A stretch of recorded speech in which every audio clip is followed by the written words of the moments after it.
Hi everyone, welcome back. Lastly, we learned about what logistic regression is. Also, we compared it with other machine learning classes we have learned. And in this video, we are gonna focus the parameters, the member functions of this logistic regression class. We can switch to the code part, and this was the code from the previous video. What we were doing is there are actually two classes, so we were just separating these clusters. So basically, it was doing this job. And so this is good for the linear data mostly, not mostly, but it's like that already. So now we are gonna focus to the functions. Let's close this part. Okay. um, so just to warn, do not do those parameters after train. You need to do them before training function, because otherwise it's not gonna work, of course. I'm just warning because I did it before. I'm changing parameters, but there's no effect at the end, so it's because I just assigned them after training. Yeah, it's stupid. Anyway, now first of all, we can see some default values of these member functions we were gonna try. Let's first of all see the default values. For example, first of all, linear regression, logistic regression also. The first one is, let's start with iterations is good. So let's see first of all. So default iteration is 1000 and it's giving us good results. The number of iterations you are increasing, you are gonna get more overfitting data. But if you are decreasing, you are less overfitting. In some cases, you are not gonna, it's not gonna even fit. So maybe we can just set a smaller value and see the result accordingly. Set iterations, let's make it 1 for example. Now I believe we are gonna see a bad. So you see it tried to separate, but yeah, it's not successful and it's giving wrong result. But instead of 1000, if you make it 10,000, let's see how it looks like. And this time it's overfitting, which is meaning it's more iterating even it doesn't need. So it's coming like this, which is also not correct. You need to give a balanced number according to your data. If you are dealing with a huge data and not easy to fit, so you can increase the iteration number accordingly. Otherwise, number like this can be good. For example, our example around the 100 data, so it's good for us. And the next is we can check get learning rate.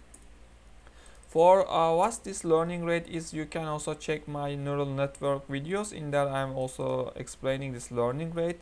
This is important also.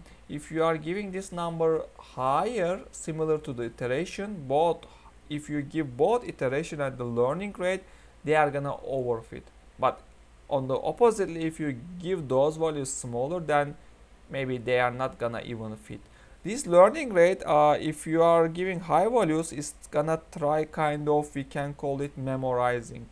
So it's more focusing to the data, but if you are giving high number of the learning rate, then it's gonna try to memorize. So we are calling it memorizing. And if you give less learning rate, maybe it's not gonna even learn. But there is also, again, there is a trade-off. With less number, it's gonna be faster. With high learning rate number, it's gonna be slower. Yeah, it's also expected, I think. So let's try what's this get learning rate. It's currently 0.001 and it's working fine. Let's make it first of all maybe 100 and see how it looks like.